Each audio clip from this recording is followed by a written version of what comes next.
Captain Jaffa's orange grows. Microchips is us. iPhone cameras us. Taco salads us. Dodon's us. Olive Garden us. White cloth for us. Sabra Hamas. Hasbara sus. Hola, ¿cómo está? Bien, ¿y tú? My name is Matt Lieb. Oh, this is Bad Hasbara. Are we doing everything backwards today? Yup. The world's most moral podcast, which is the tagline that some Zionist this week decided to take absolutely literally. Yeah, that was in amazing. a big thread about how Jewish anti-Zionists are narcissistic. Yeah. and like listing, like Raphael Shimonov, some, Simone Zimmerman, all of our past guests, and then finally comes to, and Matt Lieb's podcast calls itself the most moral podcast in the world. I'm out. Yeah, as if, and I think I quote tweeted wouldn't that be insane if someone self-applied the label most moral? That would be fucking psychopathic. I swear it was. Her bio is law student who talks shit on the internet, and I said, law student who talks shit on the internet without being able to grasp the most basic satirical reference. Don't you have to take a test to go to law school?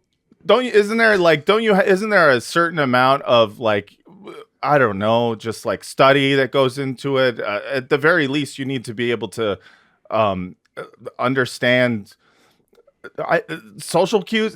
I was amazed. I was like, you passed the fucking, what is it? The MCAT? That's medical school. LSAT. You passed the LSAT, and you think I'm actually calling this the most moral? I think we are accidentally, though, the most moral podcast.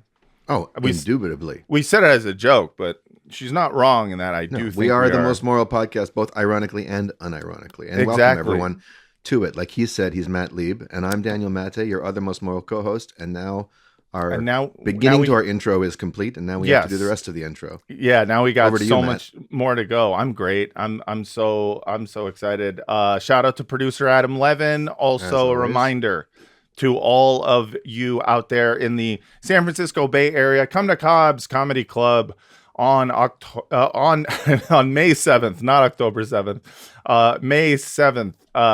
It's a Wednesday. Me and my wife, Francesca Fiorentini, are going to be there doing some stand-up. It's going to be a lot of fun. Please come out. Honestly, I don't even live anywhere near there, and I'm so sick of hearing about this that I'm just about to buy a ticket.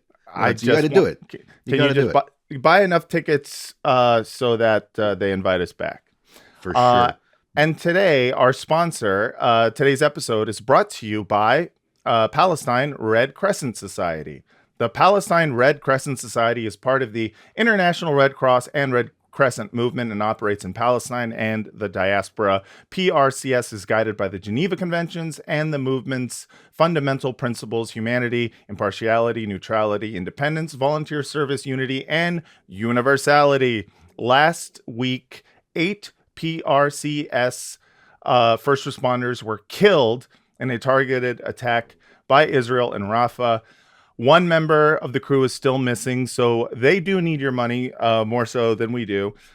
So please, if you have any money, go to PalestineRCS.org. That's PalestineRCS.org. Do it. And if you have other money left over and you're like, I'd like to listen to this podcast twice a week, go to patreon.com/badhasbara.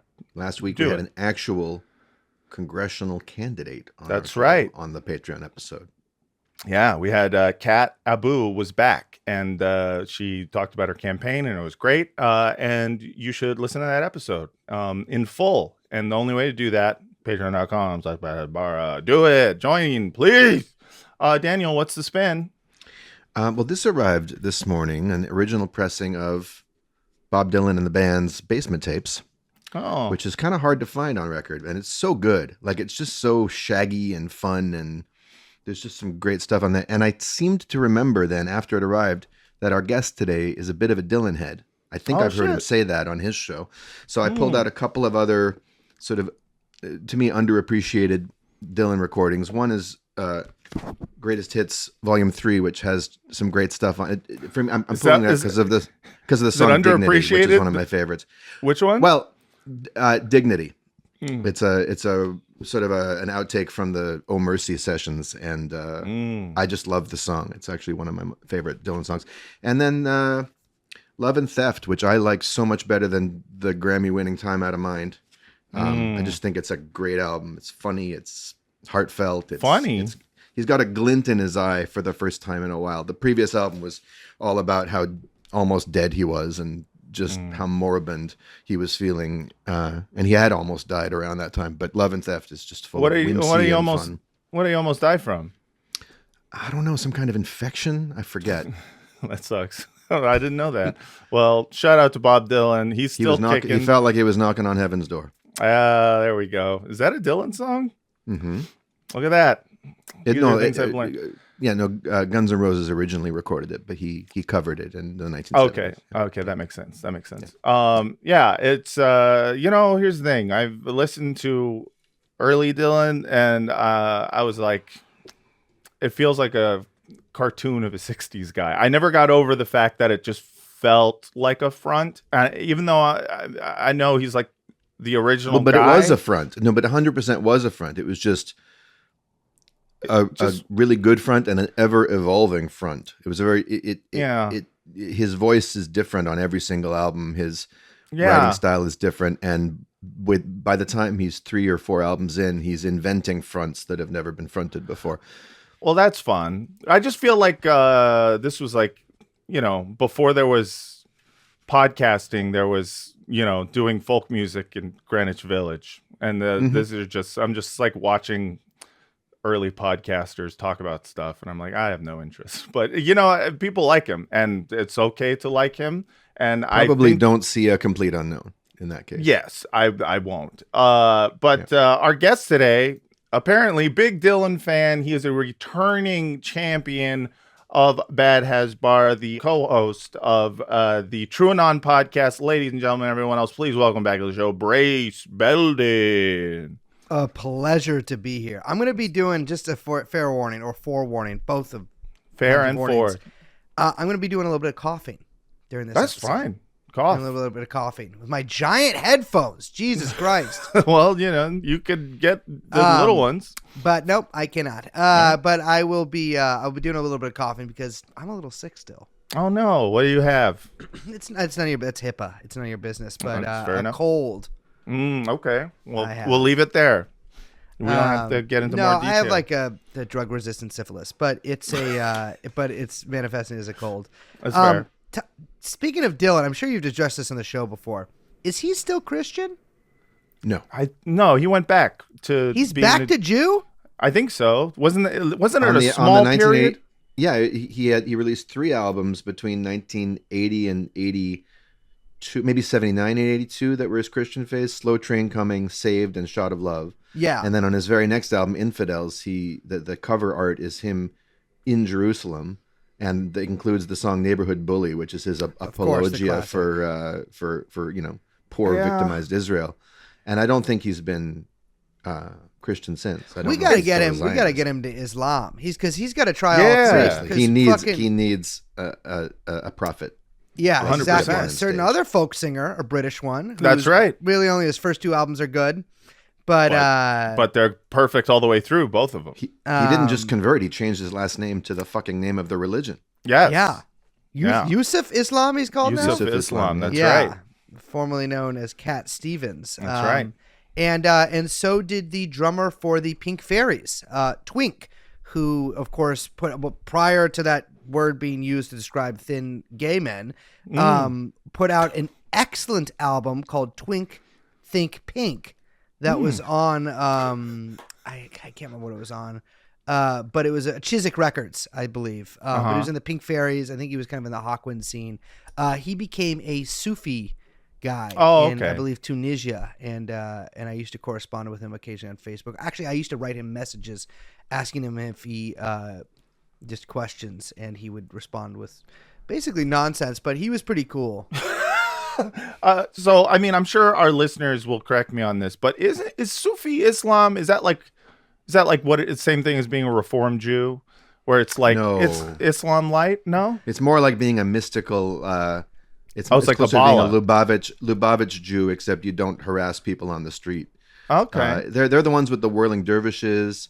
Hafez and Rumi are closer to that tradition. It's Yeah. very poetic. It's mystical, meditative. Okay. All right. So you're saying it's not like Reform Judaism. You might have been thinking of Sunni, which would also not be like Reform I Judaism. think I was but thinking of Sufism. Sunni. I don't You think I think want you- to talk shit about either Sunni nor Shia, but I feel like Sufi, I wasn't even talking shit. I'm just trying to know what it is. Make a comment in the comment section correcting any of the things we say about Islam, because I'll admit I know very little. I only know a little bit of Islam. Which is You the want to Jew draw us with a sketch of the Prophet while you're at it, Matt? And What's just it- show which us is- the screen? Which is will the not. Jew with the lesbians? That's the Reform? That's Reform. Okay. Yeah, Reform is like It's all lesbian?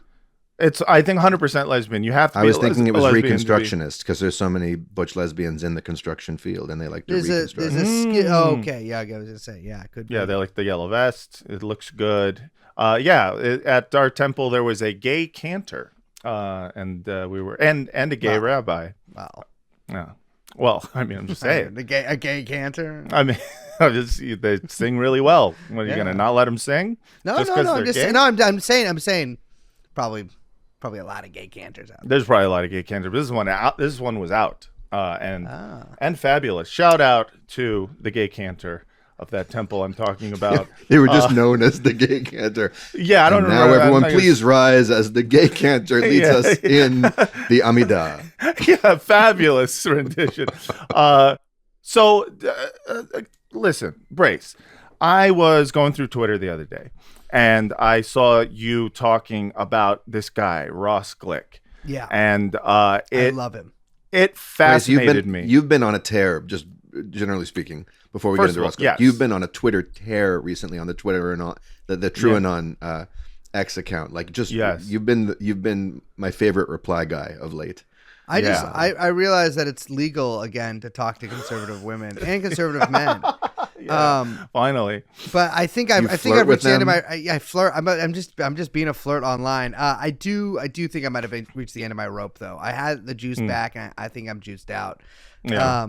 But these things come in waves. But Yeah, it was a good wave.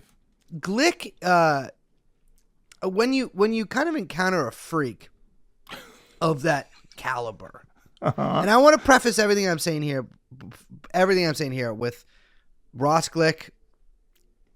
I'm just going to actually read from his website real quick. Yeah, please. Because I think this is a legal warning we have to put Oh, yeah. at the top of this episode. Yes. I actually have it as well right here if you want If to. I'm remembering correctly, Glick in Yiddish means joy Oh, Oh, or happiness. look at that. it's like Jiminy Glick. Yes. That's sort of his father. Yeah. Oh my God, he changed his. Brace Oh my Belden, God, he I'm a might have big taken fan it- of your show. I think he actually took it off of his website. Damn, he must have just. He put it at the bottom. He put it at the bottom. So I want to say this. This is legally. I think it's necessary to say this before we say Yes. anything else. Mhm. Upon information and belief, false and defamatory statements against Ross Glick have been posted online in various sources such as New York Post and Palestinian News Network. It must be stated unequivocally that Ross Glick is not a sex criminal. He has never been convicted of a crime, and any statements to the opposite are legally actionable and will not be tolerated. To be clear, Ross Glick has never been convicted of any crime, No. let alone a sex crime. Any claims to the contrary are outright falsehoods and constitute defamation, which include libel and slander. Furthermore, Mr. Glick's co-parent, referenced in the erroneous New York Post article, is the mother of his third child. Unfortunately, they both admit they were in a toxic relationship. Although it was a long-term relationship that unfortunately became contentious at times, Mr. Glick's co-parent acknowledges that she is not the victim of any crime. In fact, they have since reconciled and are peacefully co-parenting their child together. Not only was the New York Post article a sensationalized hit piece is misspelled there, so this is legally no longer valid, and deceptive narrative, but it is blatantly false without proper fact-checking by the journalist. The article's author is not a reputable journalist and did not conduct any independent investigation into the facts. The journalist never reached out to the Manhattan District Attorney's Office for verification, nor did she attempt to contact Glick's attorney for a statement. This lack of due diligence is not journalism. It is reckless, agenda-driven defamation targeting successful Jewish businessmen. I love my favorite. It goes on for a long time. It goes on for a while. Ross Glick's third child submitted to a lie detector test during which they rated Ross Glick's physical touching of them on a scale out of 10, No, 10 being the no. creepiest, No. a mere 4.5.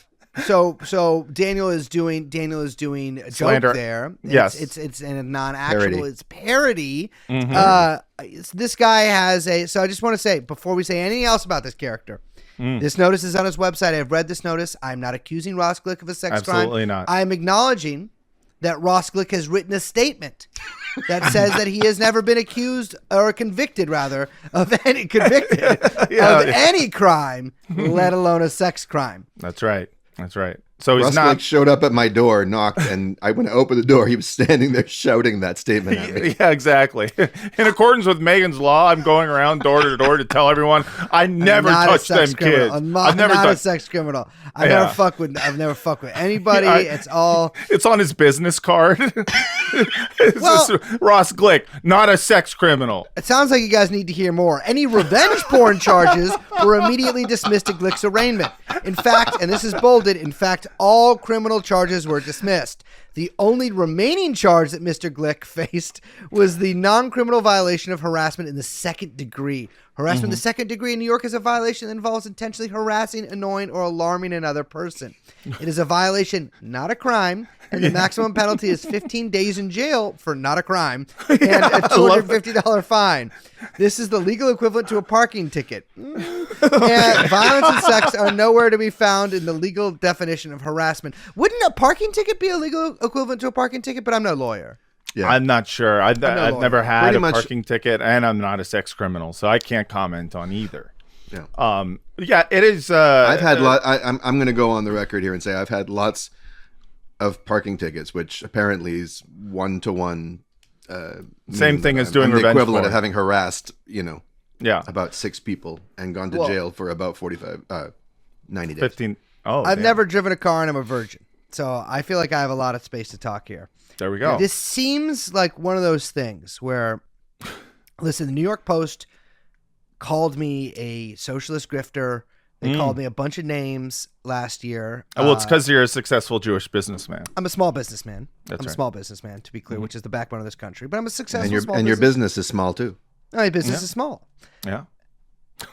They've called me a lot of names. There was some libel. I might have called the reporter. I might have called the reporter's son at one point. Oh shit. Well, on the show, Oh. Okay. But I think I called the son off the show.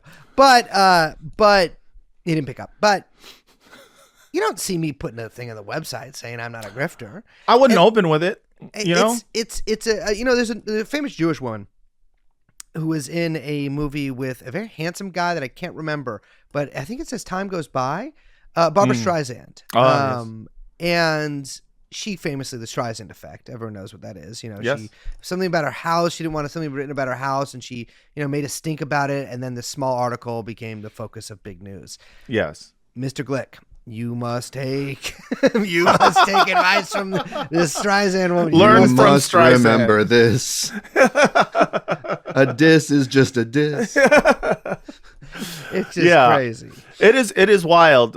He's someone who is one of, I think you described him as looking like Bruce Willis after the dementia. Yeah. Strange looking dude. You ran into him when you were this was back in May 2024, I believe. You were in the vicinity of the Columbia protests, the campus protests, or was it Washington at Square the Park. park? Oh, It you was were in in Washington Square Park. I'm cruising Okay. for anonymous gay sex, and there was Absolutely. there was a May Day parade / protest, and though I technically don't have any employees, but I hope to exploit many people someday. Sure. But I go there. I may not be a member of the working class, but I support them. And so I went there to march, in support of that. And I go to May Day protests every single year. I have for many, many years. And obviously, this is May 2024. So, there was a lot of Palestine stuff there. And I'm in Washington Square Park, sort of the end. Everything's kind of, end of everything. I'm talking to some friends there, and I see this, just ugly guy filming a blonde woman. Yeah. And Always bad news. to correct myself, because he does look like Bruce Willis after the dementia, but he actually looks like Bruce Willis after the dementia when like he was being hired by those films and they were like sort of, taking exploiting advantage him, of him. taking advantage of him. It's like the director for one of those films hired him and then left him in the sun for a couple of weeks because he looked, and I was just astounded. I was like, this guy looks, I've never seen anything like this in my life. I have a video that he has posted for some reason of this encounter between you two that I want to play for people so they can understand what this exchange was, and I'll play it for you guys. You came over to me and got in my face. What is up with the freckles? But I have freckles. You so are what? crazy ugly looking. Are you anti-freckle? I don't know that, but Are you you a got over racist? dinner. Are you a freckle racist? I don't know what What are you? possibly What are you? you. What are you? I look normal. Oh, you you look do? crazy. People have been lying to you, son. Son. People well, been you lying are to- probably old enough to know I am that. older than So, apparently he was, as you say, harassing girls at the park. And then you looked over and saw the strangest looking man you've ever seen. Yeah. Just And so I want to ask, this kind of like led to a few great Twitter threads in which you kind of uncovered everything about this guy that I find him to be the most fascinating dude ever because he's like peak New York Zionist. He is, he's not only, like what was the name of that one guy who worked for I think it was the Clinton administration. He was like harassing halal harassing the street vendors. Oh yeah, that fella, the old guy. Yeah, he's a mix of that plus just being this like failed businessman. He apparently had a burger place called Vistro Burger. Yeah, which was some sort of vegan a vegan burger joint. So in many Stuart Seldowitz.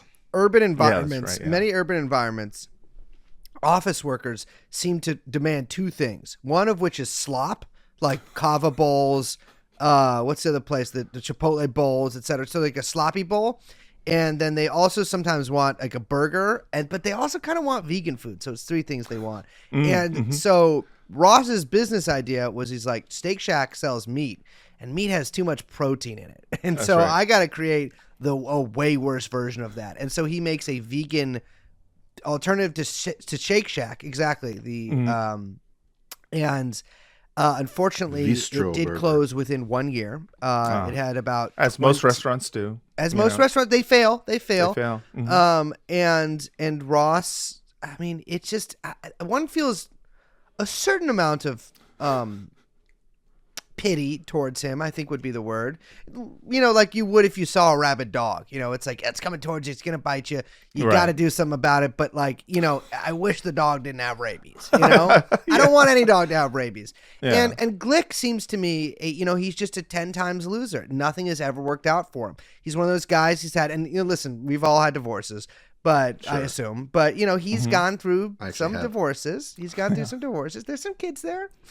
Broken home, but product of one myself, and I'm a successful small businessman, unlike Ross. And so there's still time, but he's unable. It's like nothing in his life has ever gone right. He's always been in the shadow of other people. He's tremendous looking in a way that you don't want to be, and I think things kind of have cohered for him, and everything in his life, all of these failures, all of these, you're not good enough, and he knowing it's right. Yeah. That's how it hurts more when someone is just saying the darkest voice that you have in your head out loud. Yeah. Well, so he knows this. Lou Reed once, I can't remember who he said it about, but he did say, he said it about somebody he didn't like, where he says, I think he hates himself and he's right. And I think Glick hates himself, and I think he's correct. I think he's absolutely correct in that. And so I think it all kind of like came down to him standing in this park with his phone in some woman's face, asking her if she supports Hamas. Yeah. And this kind of like opened up a whole world for me, because it first of all, it led to me finding out about his, this failed vegan burger business. And then also about this article that came out about him back in 2019, which we have already read the public notice and legal warning. So we can now get into that article. But According to the New York Post, this is a story about the disturbing story behind NYC's revenge porn perpetrators. That's the gentleman I What saw is in he the wearing? park. What is he wearing? He is wearing what is that I believe- cravat? So I have looked at every publicly available image of Ross Glick on the internet, and he at one point was sort of dressing like, sort of like, you remember in Austin Powers when Mr. Evil, that was prior to his PhD, when Dr. Evil kind of had his little gang of like, there's like the Eastern European woman, there was number 2, Fat Bastard was, I believe, in the second one. He is sort of like a character they kind of cut because there wasn't enough, maybe funny lines for him or something. Right. He looks like appears his to be- face is upside down. He looks like one of those games, when you lie on the couch and you turn your head backwards. And Sure, you put lipstick on above your. Yeah. No, he's a very peculiar looking guy, and this article gets into this revenge porn stunt that he did. So it says Glick. So basically, what he did was he hacked into the Instagram account of his ex-girlfriend and posted nude photos of her. Also posted them on her company's website and Facebook pages. And according to the article, Glick, busted by NYPD detective Dennis McCarthy, whom the woman calls her hero, was charged with unlawful use of a computer and unlawful posting of lewd images, and unlawfully posting the lewd images. He ended up pleading guilty to second-degree harassment, a violation, and paid a fine. Quote, we really are very happy that the justice system is taking these things seriously for the first time. So many victims are able to get some protection and some relief because of the fact that we passed this law, talking about the anti-revenge porn law. So he was convicted, according to this article. So journalists are saying he was convicted, but yet on the public notice and legal warning, he's saying he was not convicted of a crime. So we don't know. We don't know what the truth of the matter is. I tend not to believe either of these parties, just on principle. But it goes further, because where this intersects with this podcast was finding out that this person has many times referred to himself and listed himself as the executive director of Betar USA. Now, I think on this show have mentioned Betar. It's they've been a recurring character in terms of like the antics, if I can be reductive about the violent threats that they do. But I don't know if we've ever done like a full rundown of what Betar is. Violent threats and virulent snitching. Yes. They're the ones compiling the lists of students who might have co-written an op-ed to their student newspaper suggesting that the university should follow its anti-apartheid divestment laws or whatever. Yes, exactly. They're compiling lists. They claim to be in contact with the State Department, with Marco Rubio. And there's even a video out there of Ross Glick meeting with people like John Fetterman and shit like that. So I tend to believe... Two bald, normal-looking guys. I know, two of the most normal guys ever in a room together. Just, both very handsome gentlemen, speaking cordially about crimes. But Brace, are you familiar with Betar? And have you run into, had any incidents with Betar before? Have they given you a pager yet? Yes. I knew. Well, I first of all, I didn't know that this guy had any connection to any. I mean, I knew he was, a rascal when I ran into him in the park, but I didn't know who he was or anything like that. But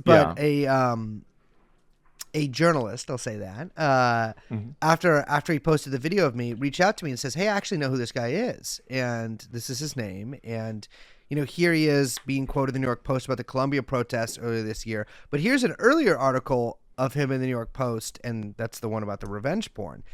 And after that, I did some digging, and I found out a lot about his life. And then after that, so I'd already, found out about the guy, et cetera, et cetera, et cetera. The revenge porn stuff was out. He was talking about it online. He was saying, oh, yeah, I was never convicted. And then after that, Betar, at some point in 2024, makes him the executive director of their U.S. branch. So Yes. Betar I did know about. Just, sort of a, cursory study of like early kind of 20th century Zionist formations or pre-war Zionist formations. Betar is kind of among the more extreme right-wing ones. Like a lot of them come from Poland. Jabotinsky was their leader, a name I've never said out loud, so if I'm mispronouncing it, then I am. No, you got it perfectly. Vladimir Zeev Jabotinsky. That's right. But they shared sort of a lot of tactics and some membership with Irgun, who famously was sort of this pre and I guess a little bit post-war terrorist organization that was operated worldwide, but specifically in Palestine, and they were hotel managers.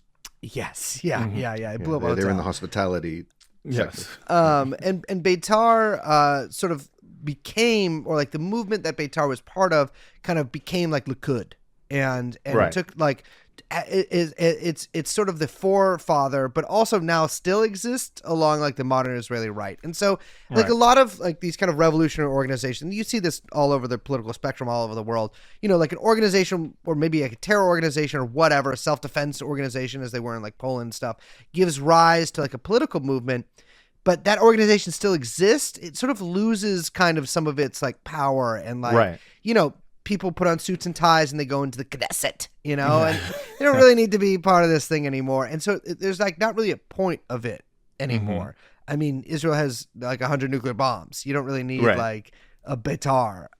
And yet they persist. And so now it seems like there's been a Betar in the U.S. for a long time. I think Jabotinsky actually died while visiting a branch in the U.S. He died in the Catskills in 1940. Yeah, Must have seen a particularly good comedian. Yeah. But I think he hung himself with a borscht belt. but the organization as it exists now, as far as I can tell, is a small group that's sort of within the patchwork of psychotic / schizoaffective like more fringe Zionist types. Like the people who kind of I guess their version of like ultra left, kind of like crazy people, where like they're less respectable than even like the more like extreme people, just because of they are completely not only uncompromising, but they're also very unsubtle. And so you have them doing things like, for instance, compiling this like deport list or whatever. And a lot of groups, and I want to not give them too much credit because they are taking credit for deporting of Mahmoud Khalil and I think a few other people too. Yeah. They're also taking credit for what's her name? Who just got? We just saw the video of her being arrested. The Turkish woman in Boston? Ozturk. Yeah. So they're taking credit anytime one of these students or activists are being arrested and detained and possibly deported every single time. So they basically sing that song from the Mikado. We've got them on the list. We know they shall not be missed.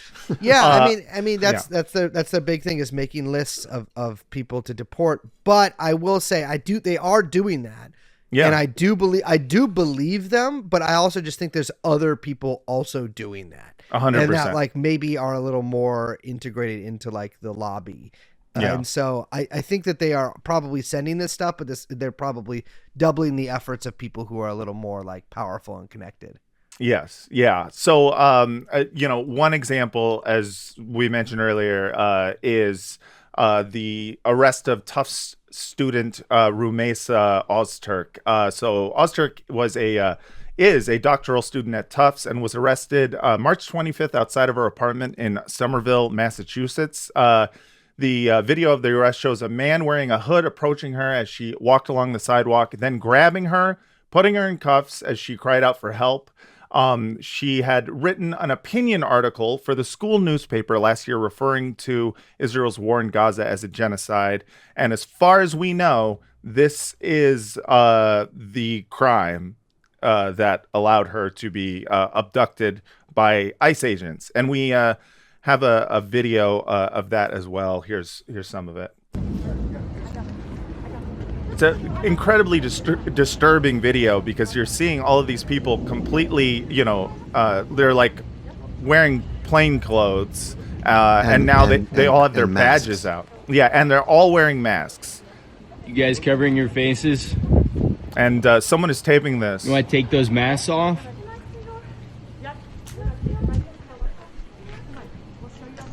This video was posted by... Is this a kidnapping?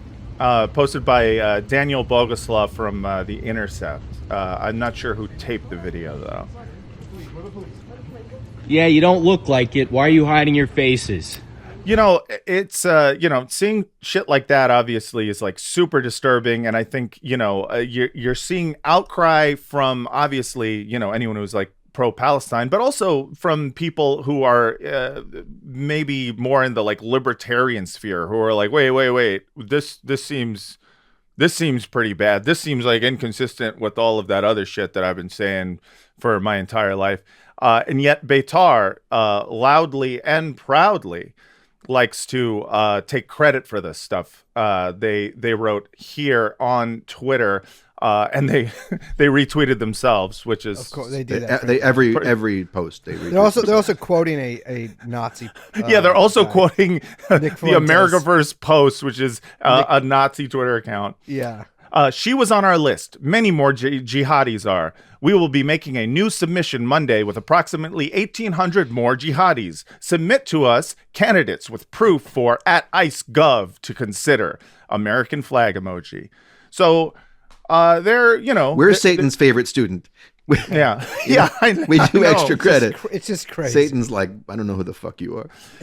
Yeah, and these guys have been doing the list thing, and they've been taking credit for people who are currently sitting in like ICE detention centers, and right now some of them might get deported if not for like a federal judge in Louisiana who's just like, wait, stop, you can't just do that.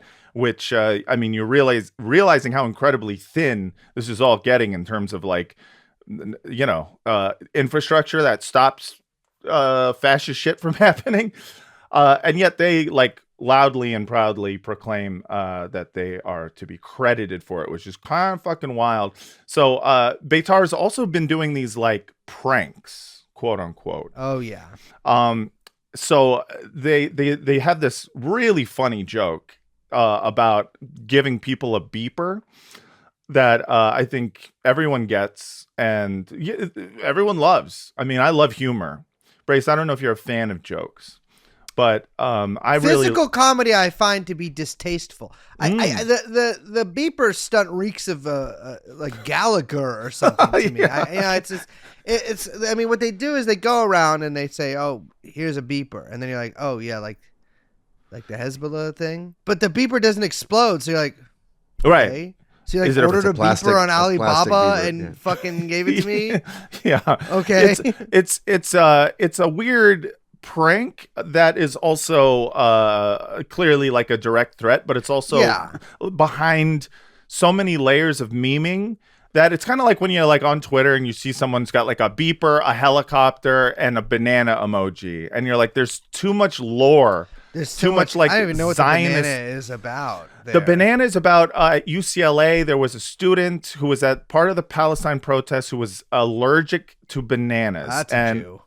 Yeah, I mean, we are allergic to stuff, and it happens. Although a banana allergy, I would say that's... I slipped on a banana peel once. In front, I was going to see the movies. Oh, to see the movie. Cool. What else are you doing in the movie theater? I was in Pee Wee Herman. But I was going... I guess he was seeing the movie, too. But I was going to the movies, and I was going to go on a date, and... Yeah. And I slipped and I went head over heels and I slipped on a banana peel. They're real. They are a real... threat. threat. And so I guess I've been hurt by a banana peel before, so you could say I'm physically allergic to it. But in a way, what's the helicopter? That's the Pinochet thing, or they have another helicopter? I assume it's a Pinochet thing. That's the third one that I've never understood. I just always assume it's a Pinochet thing, which is good to know where they stand in terms of Pinochet.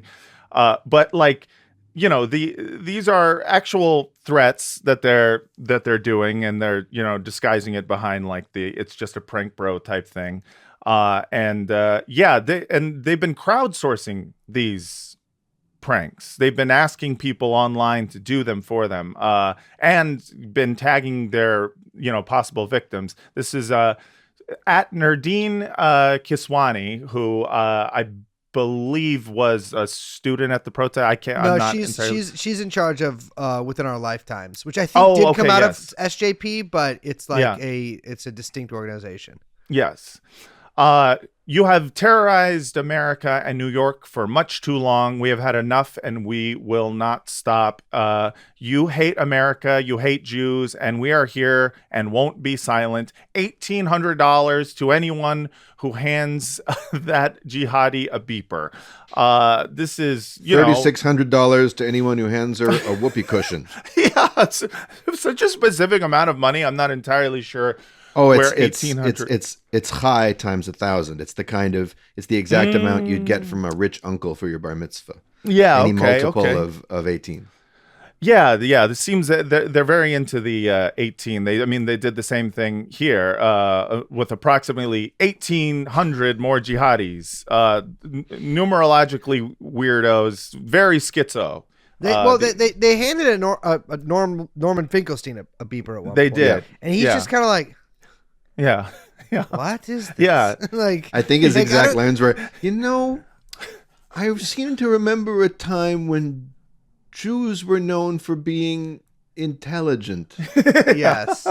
Yeah. And then he crossed the street. Yes. And, this is obviously a fucking insane thing to do. And in this meeting between John Fetterman and Ross Glick, Ross Glick brings up the beeper prank, and apparently they got banned from like Instagram and Facebook, not Twitter, of course, because comedy is legal on Twitter now, but on Instagram and Facebook they were banned for this. And so Glick took it to Fetterman to complain about this ban, and I have a video of that. We're going to be handing out beepers to SJP members. So what did it say? That's all it said. That's it. The message. That was the whole message. There was no message. And then Meta banned us. It's been very clear, like for the beepers thing. I mean, I love it. Yeah. Can't find a Fetterman. Why does he flee from them after agreeing with them? He doesn't even. He's like, the beeper thing. I love it, and then he just leaves. Yeah, he only has a certain amount of social capacity. Like he.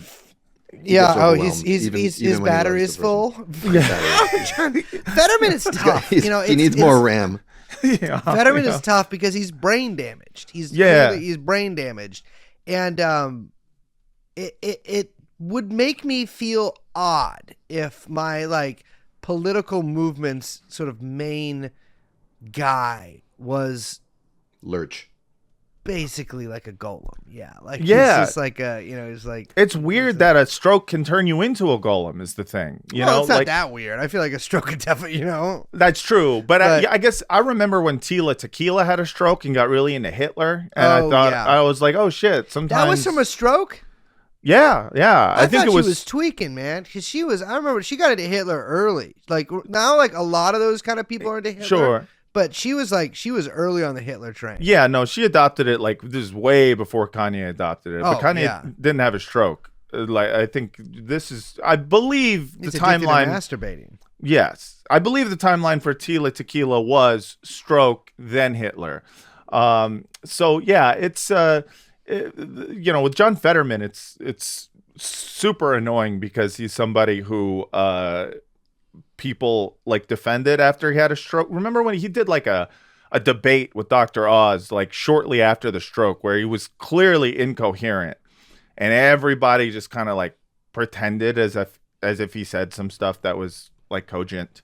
Yeah. And and then people have hired Biden as his debate coach. Yeah, probably. people supported him, not me, because I find him repulsive, but people supported him in his like primary and stuff because he was like the progressive candidate. Right. It was him versus Dr. Oz, and everyone was just like, well, there's no way he's going to be worse than Dr. Oz. Yeah. And Dr. Oz would have to temper the Israel stuff because he can't go back to Turkey if he gets too crazy. And he so he actually would have been better. Dr. Oz might have been better on Israel. Fucking, oh God. But yeah, I mean, this Glick connection is so interesting because Betar had been denying it for a little bit before they finally put out a statement saying, okay, he was, but he is no longer. So right here, this is from Zionism Observer. Betar U.S., an extremist surveillance group that engages in bomb threats, is denying that disgraced sex criminal Ross Glick is their executive director. Let's explore. Here's a video posted on January 17th, just 2 weeks before Betar said it's not true, where Ross claims he is the executive director. And I have that clip right here. Hi, I'm Ross Glick. I'm the executive director of Betar North America. I came to Washington to meet with congressmen to help bring them home. I came to see Rashida Tlaib. Unfortunately, she didn't show up for our meeting, and perhaps she's in conversations with Hamas and her buddies there, and maybe she can do something and help. Is he wearing dog tags? He's wearing the thing that probably every single person you guys talk about on this show is wearing, which is the hostage dog tags. Oh yeah. That's right. They do the hostage dog tags. I forgot. Yeah. It's like I've kept track of the yellow ribbons and now the orange ribbons to commemorate the Bebas children. But I forgot they also wear dog tags for. Elon's got them famously. Elon has his dog tags on? Elon's got the dog tag. Not all the time, but he wears them sometimes, yeah. My favorite thing about Betar is their absolute animus towards Shai Davidai. Calling him a left-wing extremist. And there was a tweet, I don't have it, but they said something like, and I don't quite know what they meant, but I hope they meant what I think they meant, which is they said, Shai Davidai is on our anti-deport list. We don't want him in Israel. And I'm hoping they meant like they have a list of people they don't want to see deported because if he gets sent back to Israel, he'll be like an extreme left-wing threat because there's video of him being shoved by Israeli police at some kind of anti-Netanyahu protest or something or other. So Shai Davidai is, I suppose, like an Israeli liberal, which, Yeah. I think he is. Shai Davidai is like an Israeli liberal, and so he was, he went to those anti-Netanyahu protests, et cetera, et cetera, et cetera.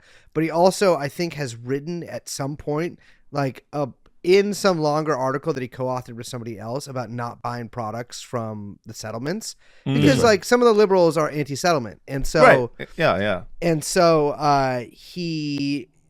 they accuse him of doing BDS.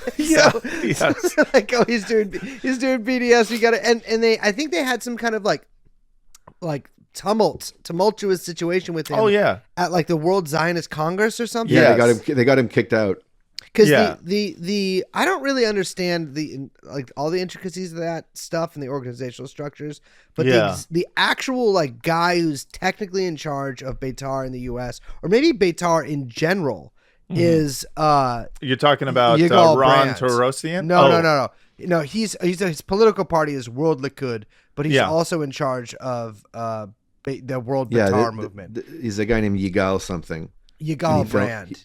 He films himself, proudly waving an Israeli flag at pro-Palestine rallies and things like that. Which seems to be what the job of any of these guys. Their job seems to be, it's like, well, what are you doing in terms of action for Israel? And it's waving flag at person. That's you can and catch saying, I am not afraid of you. We are not afraid. And they call themselves bear Jews, which brings me to a question I wanted to ask both of you. Like the fat gay guys? I don't know if they mean that. Hairy fat gay guys.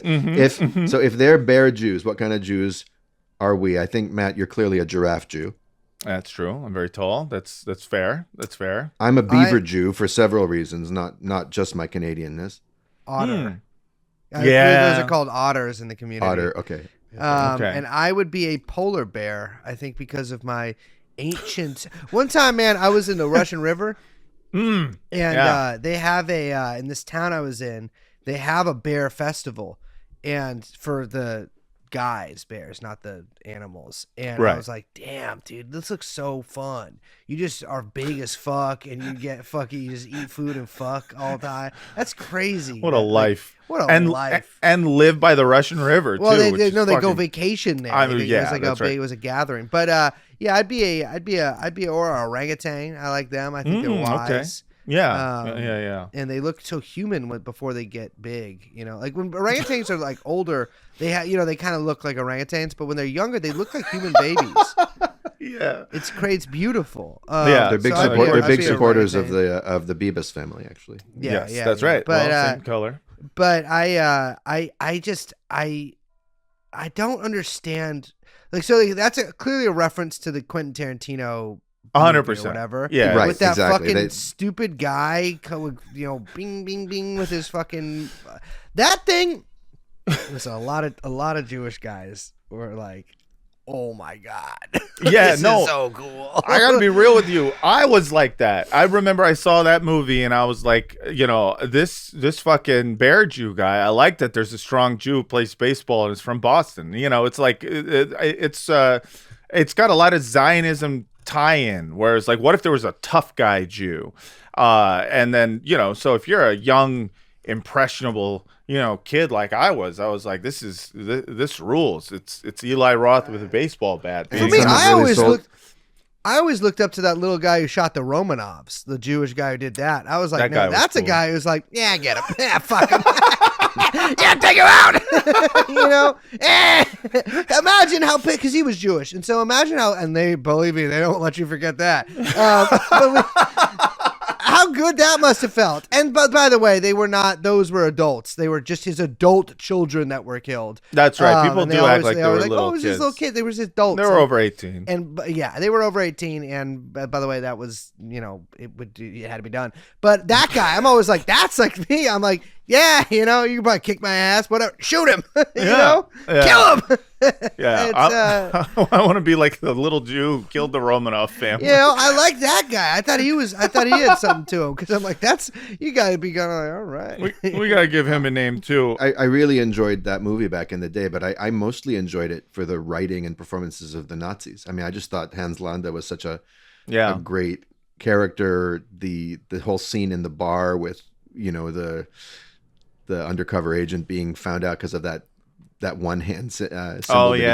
Just terrifically suspenseful scenes. It's not like I was rooting for the Nazis, but I thought they were very stylish. All right, we're gonna clip that. That's what's gonna happen, and now we're gonna say it's gonna be you rooting for the Nazis in Inglourious Bastards. But before we continue, we do need to take a quick break. So everybody just stick around, listen to some ads, and we'll be right back.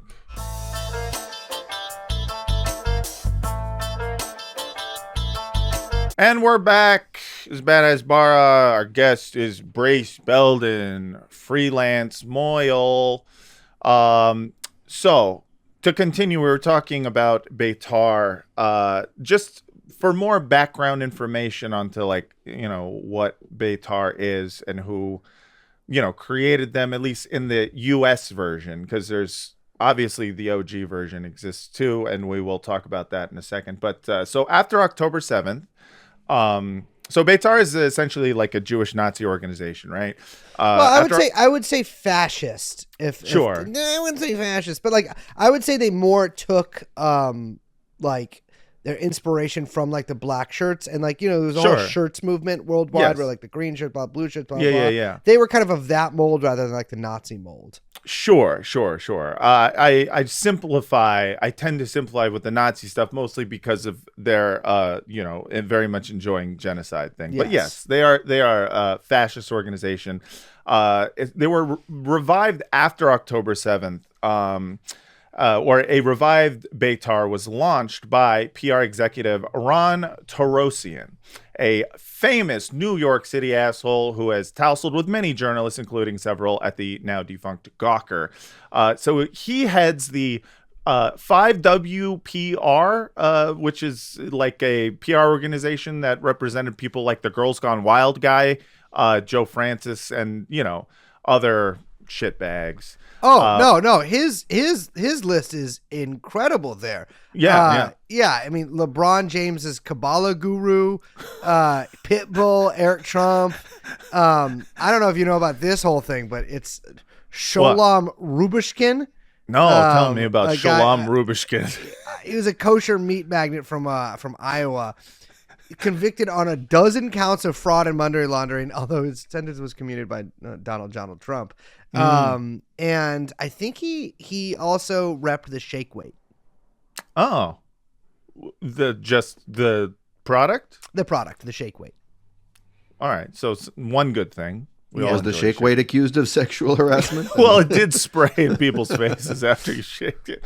So, I mean, this guy is, he's kind of, I guess, like an infamous New York dickhead, which makes sense because Betar seems to be, in terms of where its actions are located, I mostly see videos coming out of New York. New York and D.C. and maybe LA, although you're not quite sure when it comes to LA. Sometimes also the birthplace of Kahanism. Yes, exactly. Meir Kahana, who is somewhat of a hero to the Betar people. They like him. Yeah, as well as, of course, Ze'ev Jabotinsky. They constantly are, calling themselves Zabotinsky Jews, and they're saying that with a very clear-cut purpose in terms of that's kind of like Zaddy. Yeah, but it's like they love Ze'ev Jabotinsky's view on an unapologetic, strong Zionism, which is essentially just like it was honest. It was honest. That was the whole thing about Jabotinsky, is it didn't have all of the like layers of like Western morality that it tried to use to mask the Zionist project. We're gonna do population transfers. We're gonna do ethnic cleansing. Yeah, it's gonna be the land for the Jews, and we're gonna colonize it. Yeah, that's what we're doing. And anyone who doesn't want to be part of a colonial project can just fuck right off, because we're serious. And the revisionist right-wing Zionists would say, you liberals have contempt for the Arabs if you think that they're just, they may be barbarians, they may be savages, they may be subhuman, but even subhumans will fight for their land. And we respect them enough to know that. So we have to be strong. We have to build an iron wall. That was his sort of philosophy of how Israel will finally achieve peace with its neighbors, which is by, beating them into submission and terrorizing them to the point where they would never, ever fuck with us. That's right. Which is it's really going well for Israel. And they put out this statement on their Twitter account, which I'm going to read for everyone. This one's great, from Betar Worldwide. The claim that Betar, the youth movement associated with the revisionist Zionist movement, is extremist is a mischaracterization that overlooks its historical context and ideological evolution. Founded in 1923 by Ze'ev Jabotinsky, Betar was originally conceived as a Zionist organization aimed at fostering Jewish nationalism and preparing Jews for the defense of the Jewish homeland. However, labeling Betar as, quote, extremist in the modern context fails to recognize its integral role in shaping mainstream Zionism and its evolution into a broad-based ideological movement. Where's the lie? This is all true. Yes. This is all true. Yes. First and foremost, Betar's core ideology, rooted in the ideas of Jabotinsky, has always focused on Jewish self-defense, the establishment of a Jewish state in the historical land of Israel, and the revival of Hebrew culture. These principles, if necessary, the invention of it. Yeah, exactly. Or the appropriation of it from other cultures surrounding. Let's see. The collaging of it, if you will. Yeah, sort of. It's a melting pot, and then you rename the pot Israel. These principles align with the broader goals of Zionism, which advocated for the return of Jews to their ancestral homeland and the establishment of a sovereign Jewish state. Today, we are battling Hamas and their proxies worldwide in response to the challenges Jews face, including rising anti-Semitism and apathy in the organized Jewish community, which is very important to point out there, talking about the apathy in the organized Jewish community, because they very much so go after Jews. And not just like anti-Zionist, like it's not just that they're putting like a pager in Finkelstein, like, you know, lapel pocket or whatever the fuck. Like they are going after people, like you said, like Shai Davidai. They did write this one tweet about Shai that I want to read. Shai Davidai is calling the Betar movement of Jabotinsky a fringe group. This 90-pound man who rioted on Kaplan Street and supports a boycott of Israel is condemning Jews who protected Brooklyn from a pogrom. He was at home drinking almond milk. I mean, it's kind of based. I mean, they kind of owned him. I mean, he was. He was at home drinking almond milk. He loves it. He's lactose intolerant, and you know, that's bitch made, apparently. Yeah, when his favorite bodega ran out of almond milk, he stamped his feet and said, this should not be happening. This is not okay. So I think that that's got to be on the fucking the board. I got to get it on the Brace, board. Go ahead. No. So the extremist post was likely written to their being added to the ADL. That's right. And their list of extremist organizations. That's right. Yes. Which I found. Yeah. Oh, yeah. There you go. There's the tweet. This is their tweet responding to that. ADL has named us to our list of extremist radical organizations. 68% of their staff supports a free Palestine. I doubt that. How can you claim? And what's with this specific number? Yeah. It sounds more real, like maybe to that. I guess. Oh, Matt, do you have the very end of that tweet where they were sort of explaining why it's wrong to call? Betar extremist? I have. It really ends with a bang. Yes, I do have more of it. Let's see. And apathy in the organized Jewish community. Over the years, Betar's influence has shifted significantly, particularly in the context of Israel's establishment and subsequent development. The movement today is integrated into the political and social fabric of Israel. Is it ever? Yeah. Many Betar members have risen to prominent positions in Israeli politics, contributing to the mainstream Zionist parties, particularly Likud, which has become the largest right-wing political faction in Israel. Which is to say the largest political faction in Israel, because they're exactly. They're all right-wing fucking factions. Israel is a political faction. Yes, 100%. Betar is a key player in the shaping of Israel's national identity and political structure. Moreover, it is important to understand that in many parts of the diaspora, Jews are very liberal and far away from mainstream Zionism.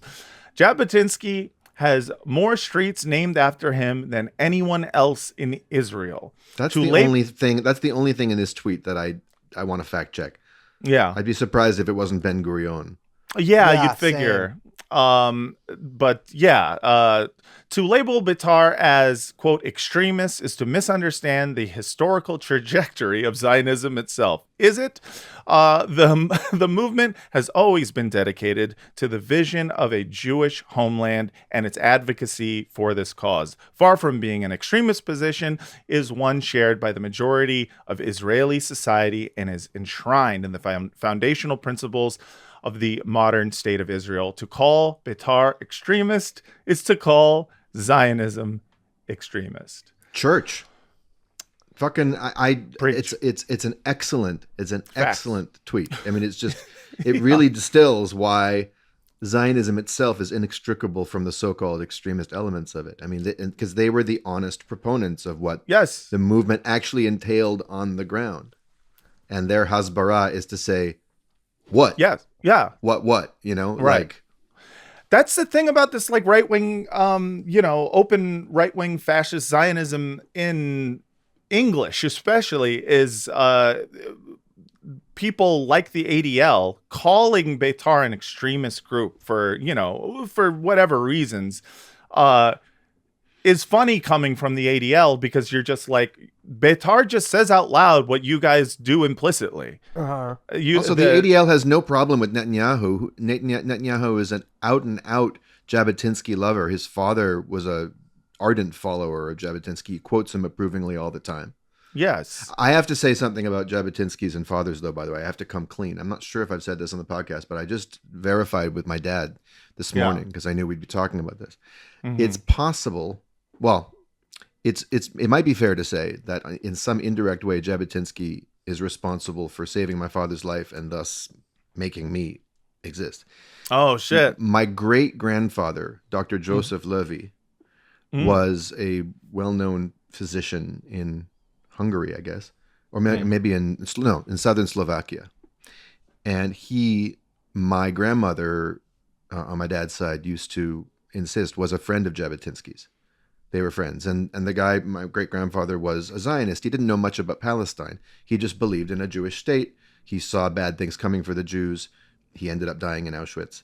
He, and he was one of these Jewish self-defense, Jews need to get together and get safe somewhere, right? Right. And when things got really bad in the Budapest ghetto, the walled-in Budapest ghetto in late 1944, my dad was born in January 44, there was a Swiss-run glass factory that was taking in and hiding Jews in the ghetto. And it was run by Zionists. Mm-hmm. And when they heard that the grandson of Joseph Levy was outside and his mother was trying to get him in, when they heard that the daughter and grandchild of Joseph Levy, they let them in right away. Now he ended up only staying in that place for a couple of days because it was so shit infested and unhealthy. My grandmother thought he would die, so that's when she gave him to a Gentile stranger on the street and asked her to take him to some relatives in a safer part of town, which they did, and he was there for 6 weeks. But it was due to the Jabotinsky connection, or at least the connection to a respected friend of Jabotinsky's that got him in the door. I heard Jabotinsky drove the DeLorean 88 miles per hour and went back to make sure Daniel's parents kissed at the dance. Thank you, Adam. That's one of producer Adam's best ever. I mean, anyway, so that slightly, that's a complicating factor in the. Are you saying that you're going to join Betar? Well, I don't think it really is. I mean, I'm going to be honest with you.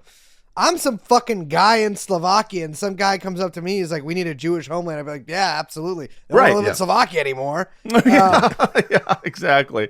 No, the idea that Zionism being an appealing thing in Europe during the Holocaust and before the Holocaust is not weird. There's nothing weird about that at all. It makes absolute sense. And there's nothing weird about Europeans having a colonialist mindset too, where they can just disregard the feelings and aspirations of Arabs in the Middle East, which they have no even concept that it's a real place. I was going to say, most people who were probably involved in that shit didn't even know what an Arab was, or had any conception of anything going on there. But they just knew that white Europeans kept calling them Arabs, and they're like, I guess. But like Jabotinsky, I mean, but with Betar, they're interesting because and one can't even say this is necessarily a bad strategy if you're speaking sort of objectively from their perspective. So I guess it would be subjectively. Yeah. But by trying to sort of make inroads with Mussolini there. And I know that at one point they had established a sort of small naval academy under Mussolini's watch, sort of famously. But that sort of semi-fascist nationalism, because fascism itself was Nazism is a little better defined than fascism. Fascism famously is sort of ill-defined and had national characteristics, sort of unique to where each place it sort of blossomed. But that was very popular among non reactionary nationalist movements, which Zionism would be, because there was no like monarch or whatever necessarily to like the two types of nationalism at that point, not the only two types, but the main two types of nationalism were like a nationalism, a sort of a republican nationalism or a monarchical nationalism, or right? A monarchy nationalism, and the republicanism was often, if it's right wing, it often became fascist, and so. You had things like this that popped up all over the place, and so people will point to Betar at that point and be like, oh look, they're Nazis. Well, funnily enough, actually, like they're not that different than a lot of the Europeans back then. Yeah. Which isn't a defense of Betar. It is a stain upon the European political landscape. Right. Yeah, it's condemning Europeans at the time, and for all of history. But it's crazy. It's crazy that like some of these countries even had nationalists, because like you look at Romania in like the 1930s and you're like, you're proud of this? It's interesting. And it's I just and so one and that's what kind of makes you think. I guess people just didn't have any conception of other places, because like I feel like there would have been a lot less nationalism if there was more like color photographs. Right. No, if they could have like Googled what any other place looked like, they'd be like, whoa, wait a second, Romania fucking sucks. Exactly, dude. We're in Romania. Yeah. Oh my God! Look at everywhere else. It's shit. Terrorist rice patties and things of that nature. That would make me want to leave Romania. But again, and so I think that it was such a sort of strange time, and it was this 20-year period where that stuff was really, really, really popular, and then it diffused afterwards, right? Like we got a lot of it kind of diffused into like conservatism, and it dropped its more like peculiarities that attached it to nationalism, like some of the margin, some of the shirts, some of the like even some of the fidelity towards like militarism as militarism, although that did remain pretty prominent in Israel, because Israel, unlike most of the countries that had previously been fascist rather, a lot of the like Betarites, or whatever you would call them, and the Irgun kind of people joined this, started this country that immediately began waging a series of wars, or being involved in, let's say to be even generous, a series of wars against the people around it, which nurtured sort of, so as opposed to like Poland, or which did also have like a very large semi-fascist nationalist movement, which Betar actually modeled itself, and collaborated with on occasion, which is crazy because those people were so anti-Semitic. But but like unlike Herzl a lot of the these anti-Semitic European countries will be our friends. But like unlike a lot of these like countries with these large fascist movements that may have been crushed, but that like spirit of right-wing nationalism was still there.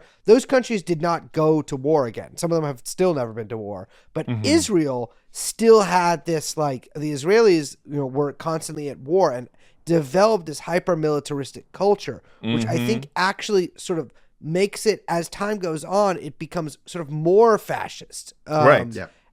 Coming away from its social democratic or whatever mainstream roots, those and it's funny because the opposite happened in so much of Europe, although now that's not so true anymore. But Europeans all became these sort of effetes. We have a little cappuccino. Well, Europeans no longer had an internal enemy that they had to that they were overdue for a complete conquest over. And it's only when they got one by virtue of immigration from all the places that Europe meddled in, that the fascist right wing started reemerging. Israel's never not had an enemy within, because they failed to fully wipe them out. Because it's filled with Jews. Just kidding.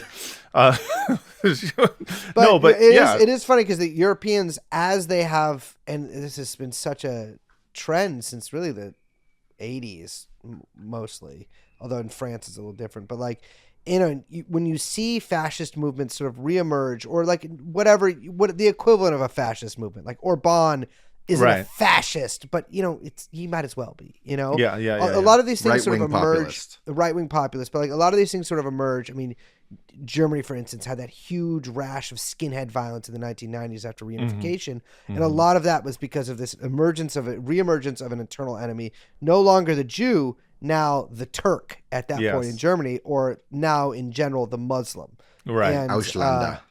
the Ausländer, and so now we've sort of seen this like this nascent and almost this this desire for a war footing from a lot of these right wingers in Europe, because they have this invader, this internal enemy that they can focus against. And so, I think that's really that's crucial for these movements to grow. And Israel, has had so many internal and external enemies that this sort of fascist militaristic nature has metastasized until it's become such a cancer on the body politic there that it was quite large to begin with. Right. But is now, there is now you can't even make the sort of like, they made the desert bloom or whatever. It's like that kind of bullshit apologia that people used to do. It becomes very difficult. And so now I appreciate these organizations like Betar because they do tell it how it is, right? Like I think Betar represents the foreign policy of Likud significantly better than even AIPAC or certainly than K Street or whatever ever could. I mean, K Street would say, that's the group, right? That's the J Street? J Street, yeah. What the hell is K Street? Oh, that's I think that was a slur. That's what Daniel calls it. K Street. But no, I think K Street is the liberal. That's the liberal Ku Klux Klan lobby. No, I think K Street. I think K Street's the actual lobbying, like what you would actually call. Oh, that's lobbying. Where you go. That is the district. But it's the Madison Avenue of. But not how Daniel says it. K Street, and he does this. Man, he does this. Yeah. You get it? I just got it. You just got it. Just now? Because we can say that now. We can say that. But we don't. But we don't. We could. But we could. When we might. We're allowed. But we could. I pronounce it the Latinx way. Kike. But I appreciate a Betar because you've got this guy who's like a complete freak.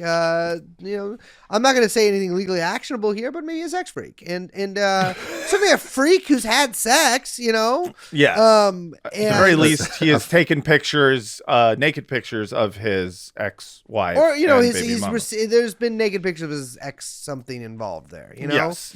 I don't know all the details, but I'm certain they're sorted. And I do know his website says he is not a sex criminal, and I believe it because it's on his website. First thing. And before you make fun of him, ask yourself, does yours?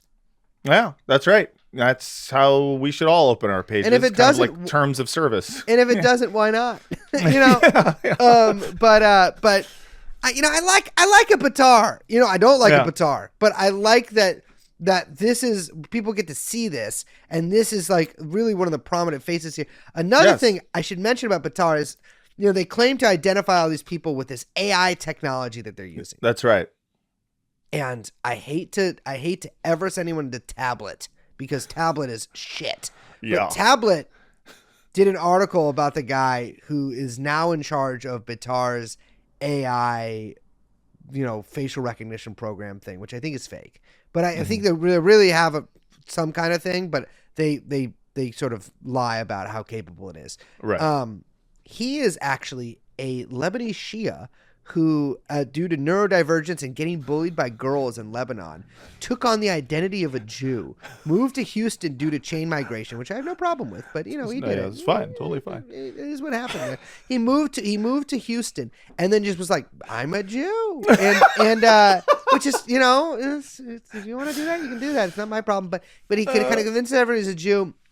And then he's a Syrian Jew, moves to New York and gets into the insular Brooklyn Syrian Jewish community, which does not allow intermarriage. They're like, it's not like, and not only a lot of these communities don't allow intermarriage, but like they won't allow you to marry a convert. You actually have to be like a Syrian, blooded up Syrian Jew. Oh, not even, you can't even be just like an Ashkenazi, like Ukrainian Jew. They consider that intermarriage. Yeah, but like I don't think so. I don't think you can, but you definitely can't be they won't accept a convert to Judaism. Yeah. That's not that rare. But I have seen it's not that rare. But he convinces them that he is a Syrian Jew, and they speak Arabic, and so I guess he's like able to like I don't know what, like tread water for a while. He gets set up with this chick from the community through a matchmaking service, and while they're on vacation, she discovers his passport. She's like, "Your name's Hassan?"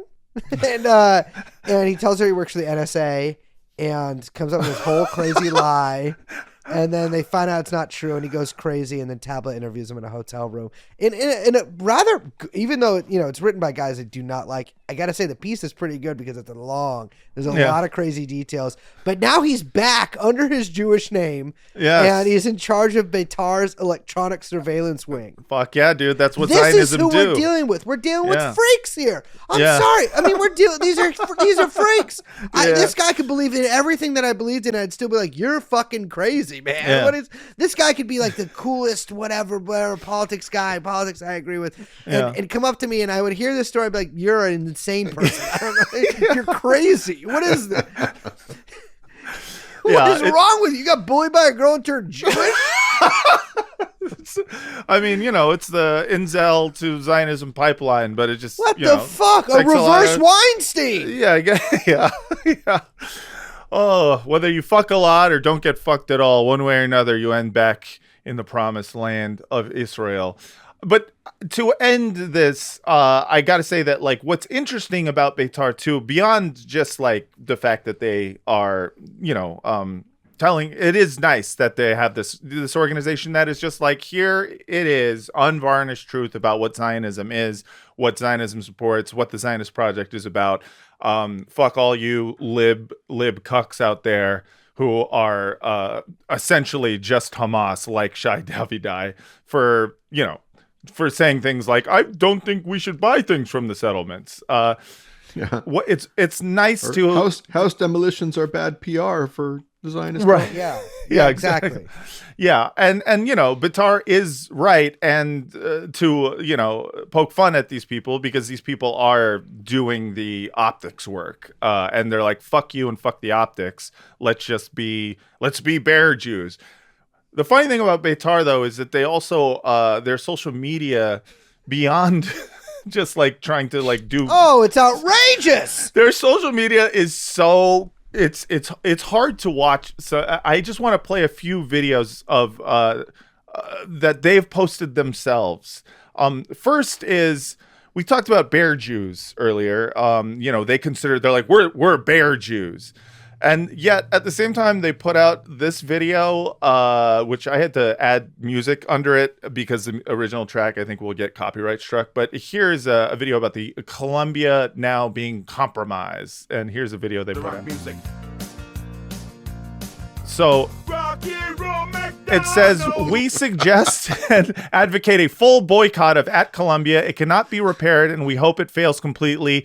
In a war, there are wins and losses. Columbia cannot be saved. It's completely rotten. And the video is just the text, Columbia has fallen. We suggest a full boycott. Does it play Rock and Roll McDonald? No, I play Rock and Roll McDonald's because the song they had over it is going to get copyright struck. So I was like, well, I have to have some music under it. So Rock and Roll McDonald's is a great song. Yeah, he can't sue. Yeah, he can't sue. He's already dead. Oh, he's dead. Oh, I wasn't. And it says, bear Jews should avoid Columbia. I thought they were the bear Jews. What's the point of a bear Jew if you're going to be like, stay away from the college campuses? I got to tell you, I went to Columbia. Mm-hmm. This is what I don't understand. I went to, not as a student. and I, by the way, let me say this here. Please. I hate colleges. I don't like colleges. Fair. I don't like them. I'm not a big believer in the Ivy League. I think that most of these things are fucking scams, bullshit, fucking. And if I was in charge, this shit would be just day one shut down. I'm sorry, there would be no Ivy League. There would be there'd be a lot of there'd be a lot of people to till the farmland. But I went to the encampment there. I want to see what it's all about. Sure. And some, they gave me some Yehudi's fucking ID, and I use frankly, I use the ID to get on campus illegally. Not the first time I've done that, but again, my website details all those allegations and says it's not true. That's right. But I went onto the campus and I was like, okay, I was expecting, this was kind of like right when it was like it was all over the news, and I was like, I was expecting like some crazy fucking thing, and I'm like, this was a bunch of college students sitting in tents, right, and like reading, and I'm like, what? What are you guys talking about? This is scary. Like this isn't even annoying if you're a student here. Right. Like, this is just this is just on a campus. It's just like on the quad. It's on one part of the quad. I'm like, all right. Isn't what? Aren't you in college? Just go to class. I don't know what to tell you.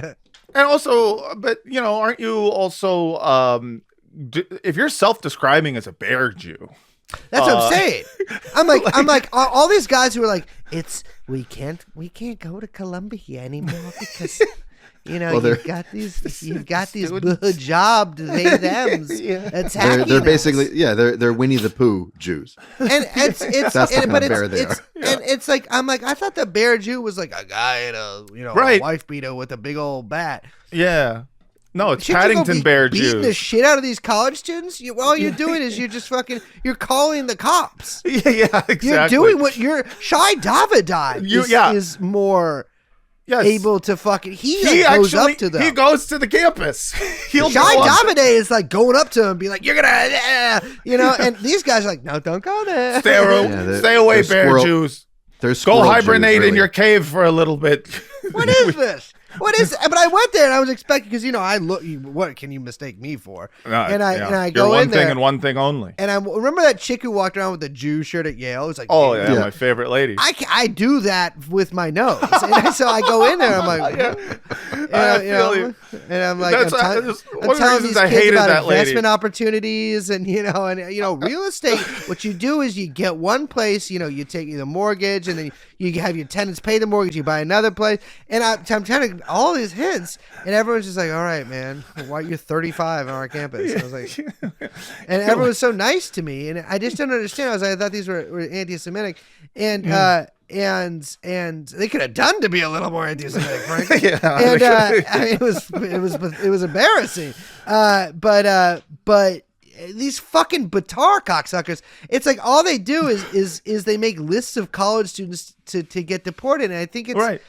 It's just to me, I don't see how if you're like a person of there's a lot of people who maybe just go along to get along, who don't really think about what their politics are, what things they believe, or maybe they're like, oh yeah, Israel. It's like it's like a lot regular people that don't think about things, Right.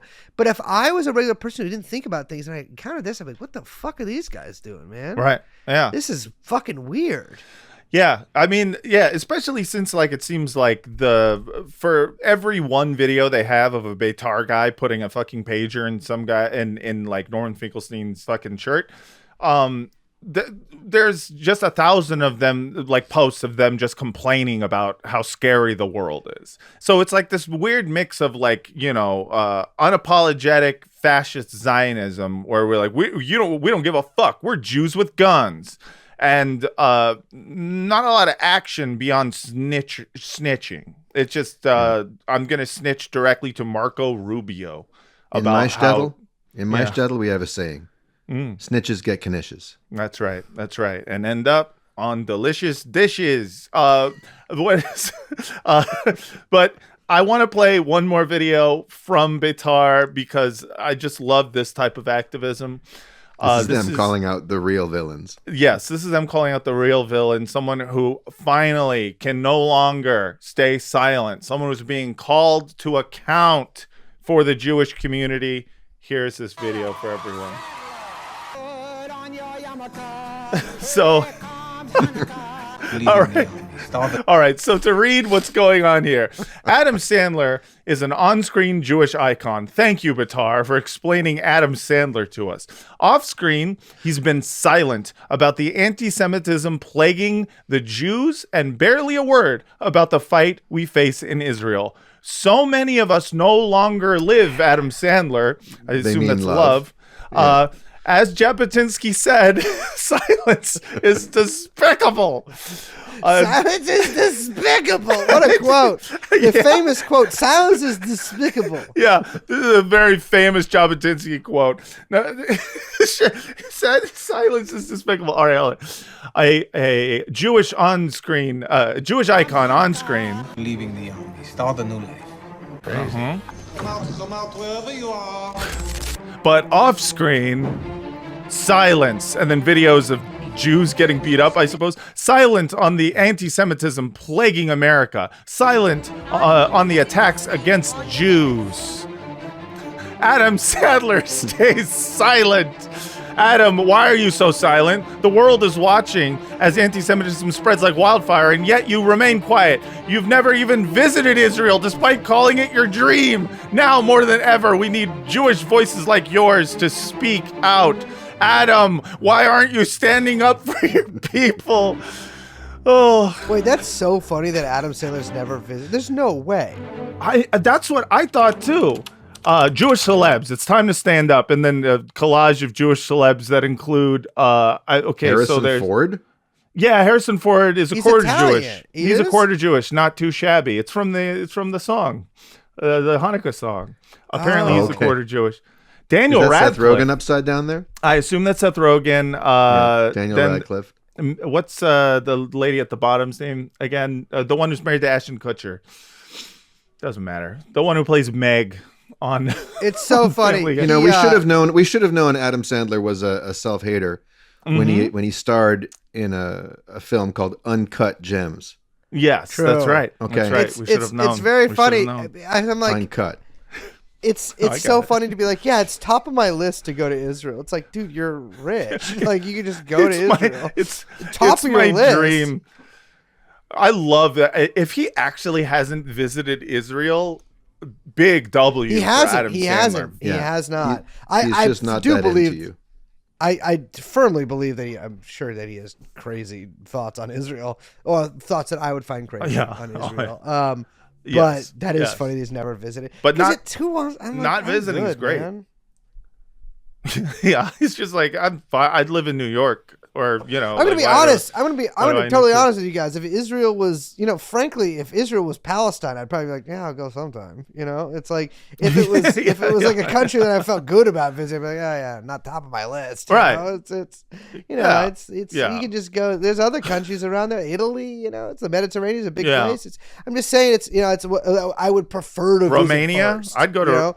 Yeah. Well, that's a different sea that it's on, and that's no one's really going. I've been in the Black Sea, and let me tell you, boy, that thing sucks. It sucks. Really? Ass. Oh, is that a my shitty God. sea? No wonder the Russians were also like that's because they sent you the the sanatorium or whatever to or like the health resort on the Black Sea. If it's the Black Sea. It's not great. Shitty sea. I'll tell you, it's not great, and it's you I want won't it visit to be it. Mediterranean. Yeah. Well, where would you go? Bulgaria? I'm not going anywhere. I'm staying here in You live LA. near the real ocean, the Pacific. The Pacific Ocean, the only good ocean. Not I like love that the shitty. Pacific. It's the best one. Everyone loves it. It's not like I go, the Atlantic Ocean sometimes when I go on that coast. It's a shitty ocean. Shitty ocean. Do people like it? No, it's not great. Every time up in the Maritimes, there is some nice Atlantic coastline up in like Nova Scotia. But I'm from the West Coast like you guys, and it's just to me the Pacific evokes girls. mystery and girls and hula and blah. And the Atlantic, it's like, oh, cool. Yeah, Greenland. iceberg, Titanic death. Dragon. And then when we're done with the voyage, we're in fucking Ireland. Yeah. Oh, great. Yeah. Now no we gotta disrespect, hang out. but still, we love Ireland on this podcast, but you guys go know the other, it sucks you go to the go other there. direction. You're like, oh my God, I'm in Hawaii. Yeah, exactly. I'm in fucking paradise. You make the choice, brother. Like, Yeah. England. Fucking winding up in Liverpool versus winding up in Maui. Yeah, I guess you could wind up in Portugal. You could wind up in Portugal. Yeah, but have you been to Portugal? No, hell no, dude. Not great. I didn't fall for that fucking when everyone like middle class went to Portugal for the past 3 years. Nope, I did. Did that happen? I did. It was a big trend, I think, to go to Portugal. Well, all right. I didn't go part of a trend. I went back in 2008 or something like that. Well, neither of you guys do drugs. What's the point of going to a decriminalized country if that's a good point? While you guys are at Portugal, I'm at the bank. Yeah, exactly. Making that paper, sweet paper. Well, you guys are out there smoking drugs. I'm out there smoking that money. Very long hugs. That's what I do. Thank you for rhyming it. Thank you. But yeah, Adam Sandler, shame on you for not speaking out. We are about returning Israel. your foreskin. We are putting it back on you. We're gonna wrap that ringlet Gorilla right around glue. your dick. Gorilla glue. Oh man, but yeah, I love Betar because they are simultaneously doing the tough guy Jew thing and they're yelling at celebrities to speak out more. It is it's a great organization, and more power to them. They have a and by that I mean, let them just be the mouthpiece for all Zionism in America, just so it can be clear. At this point, anyone who is still doing the optics game when it comes to trying to like whitewash Israel is doing worse crimes than Betar. You know what I mean? Like, Betar is being very honest about their, psychopathy or whatever. Like, they're honest psychos. And at this point, I'll take honest psychos over, worms like Shai Davidai and, anyone else who claims to be a liberal Zionist or claims that Israel is a complicated situation. Yeah. But yeah, that's Betar. They are. I saw that they're crowdfunding. For what? Who knows? They just probably more money for more plastic pagers to give to students on campus. And when I was a kid, there were Betar summer camps. Like, they were one of the rivals of my left-wing summer camp group. I wonder if they're still doing that. That's very disturbing to me to think that any North American Jewish kids are being raised by these lunatics, but I think they may still exist. Yeah. Oof. Yeah. I mean, I would hope not. But that is very scary. That's, at least with the liberal Zionist summer camps, they're just putting their heads in the sand, pretending Zionism is all right. A Betar summer camp does evoke, those like old Al-Qaeda videos of like terrorist training organization. Yeah. They gotta like run through tires or whatever the fuck. I don't want to see that. Especially I don't want to see a bunch of little Jewish kids running through tires. It just doesn't seem like a lot of fun for them. Well, fellas, I gotta go to analysis right now. Yeah, I gotta also go talk to my analyst, but I want to say thank you, Brace Belden, for coming on and talking about Hasbara with us. Thank you. Brace has to go to anal ISIS. Thank you, Adam. By way of Arrested Development. Yes. Where can people find your work, Mr. I do a podcast called TrueAnon. Hell yeah. Check out TrueAnon. It's a very good podcast. And thank you so much. Do you think Liz would ever come on this program? Or does she not want to be seen talking shit about Jews because of the allegations? She might no. She probably would. But do you guys have Der Goyim on? Oh, we tried. We have some Der Goyim, yeah. Yeah, we try to have the Goyim on. Liz is coming on my Mad Men Rewatch podcast. Oh yeah, she told me. Yeah, and so I'm going to on that podcast I'm going to ask her questions about Jews the whole time. Of course, because we made the show. That's right. That's right. Matthew Weiner is me. Brace, thank you for coming on. Thank you, everyone out there, for listening. Patreon.com/badhasbara, badhasbara@gmail.com. All right, everyone. Once again, thanks so much for listening. And until next time, from the river to the sea. Hey, Betar, F- for morals, but A+ for honesty. Hey, look at that, did right. Jumping jacks was us. Push-ups was us. Krav Maga us. All karate us.